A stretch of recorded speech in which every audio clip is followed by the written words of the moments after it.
द्राक्ष बागायतदारांची पंढरी म्हणून नाशिक जिल्ह्याची ओळख सर्वत्र आहे। मात्र यंदाच्या हंगामात मे ते ऑक्टोबर दरम्यान झालेल्या अवकाळी आणि दीर्घकाळ सुरू असलेल्या पावसामुळे द्राक्ष उत्पादनात मोठ्या प्रमाणात घट झाल्याचं बागायतदार शेतकऱ्यांचं म्हणणं आहे।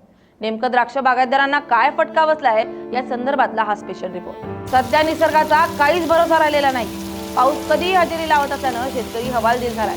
त्यातच यंदा पावसाळा दीर्घकाळ चालल्यानं द्राक्ष उत्पादनात तब्बल 70% घट झाली असून सततच्या पावसामुळे द्राक्ष बागांची गर्भधारणा न झाल्यानं अपेक्षित फळधारणा झाली नाही। परिणामी उत्पादन केवळ 20 ते 30% आलंय। त्यामुळे बागायतदार शेतकरी आर्थिक संकटात सापडलाय। द्राक्ष उत्पादकाचं ह्या वर्षीचा जर विचार केला तर झालेला खर्चही निघण्याची शाश्वती राहिलेली नाहीये।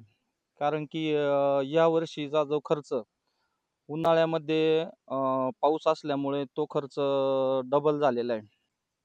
सीझनचा खर्च आणि प्लस पावसामुळे उन्हाळ्यातला डबल खर्च आणि याच्यामध्ये त्या तोडीमध्ये आजचं उत्पन्न जर विचार केला तर उत्पन्नाचा जो भाग आहे तो खर्चाच्या 5 पट पण नाही।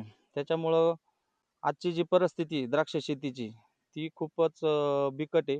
झालेला खर्च निघाला आणि पुढल्या वर्षी शेतकऱ्याने उभं कसं राहायचं किंवा याच्यासाठी जे भांडवल लागतं एकरी काहीतरी रुपये जो खर्च येतो तो खर्च शेतकऱ्याने कसा लावावा ही खूप मोठी परिस्थिती किंवा बिकट परिस्थिती शेतकऱ्याच्या समोर आज उभी आहे प्रत्येक द्राक्ष बागेच्या शेतकऱ्यावर।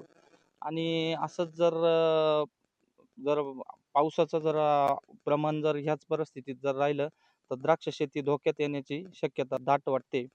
कारण खर्च असतो खूप आणि त्यात उत्पन्न जर शाश्वत नाही मिळालं तर द्राक्ष शेती अवघड आहे। दरवर्षी निसर्गातील बदलांचा परिणाम द्राक्ष बागांवर होतो।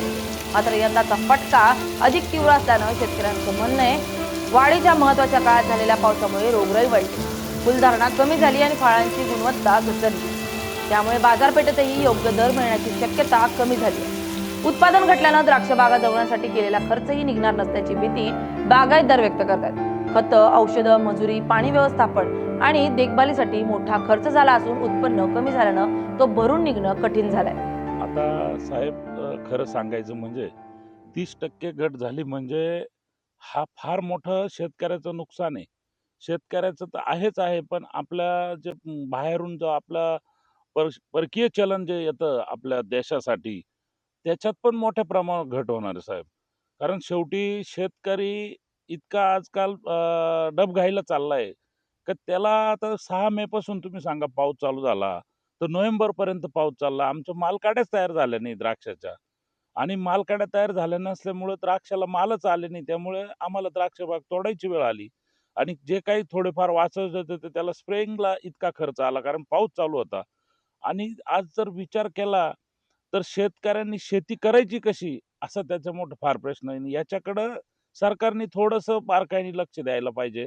कारण आपल्या राज्याचे मुख्यमंत्री हे अतिशय हुशार आहे, प्रामाणिक आहे, त्यांचं व्हिजन फार मोठं आहे। तर त्यांनी थोडंसं शेतीच्या संदर्भात पण थोडंसं जर लक्ष दिलं तर ह्या आपल्या राज्यातला शेतकरी आदरणीय फडणवीस साहेबांच्या पाठीमागे कधीही त्यांची साथ सोडणार नाही आणि एक खंबीर साथ त्यांना देईल। पण त्यांनी शेतकऱ्यांकडे लक्ष दिलं पाहिजे ही आमची शेतकऱ्यांची अतिशय प्रामाणिक इच्छा आहे। आम्हाला काही फडणवीस साहेबांमुळे आम्हाला काही वाटत नाही का आम्हाला मोर्चा काढायची गरज आहे का लक्ष वेधायची। कारण त्यांना पण थोडंसं जाणीव आहे का 6 मे पासून पाऊस चालू होता, त्यांनाही पण थोडंसं सगळी परिस्थितीवर ते बारकाईने लक्ष ठेवतात। तर त्यांनी प्रामाणिकपणे शेतकऱ्यांकडे लक्ष द्यावा आणि शेतकऱ्यांना ह्या संकटातून बाहेर काढण्यासाठी भरीव अशी मदत करावी ही आमची फार प्रामाणिक इच्छा आहे। त्यांनी खूप कृपा करून शेतकऱ्यांकडे थोडं लक्ष देऊन शेतकऱ्यांना मदतीचा हात देऊन त्यांना पुढे आणावं अशी आमची इच्छा आहे। एकंदरीत बेभरवशाच्या पावसामुळे कौटुंबिक खर्च, मुलांचं शिक्षण तसंच घेतलेली कर्ज फेडायची कशी हा प्रश्न शेतकऱ्यांसमोर उभा राहिला असून अनेक शेतकरी कर्जबाजारी होण्याच्या मार्गावर असल्यानं शासनाने तातडीने हस्तक्षेप करावा अशी मागणी होती। द्राक्ष उत्पादक शेतकऱ्यांनी मायबाप सरकारने या संकटातून सावरण्यासाठी कर्जमाफी, आर्थिक मदत आणि विशेष पॅकेज जाहीर करावं तसेच कृषी विभागाने पंचनामे करून प्रत्यक्ष नुकसान भरपाई देण्याची मागणी होती।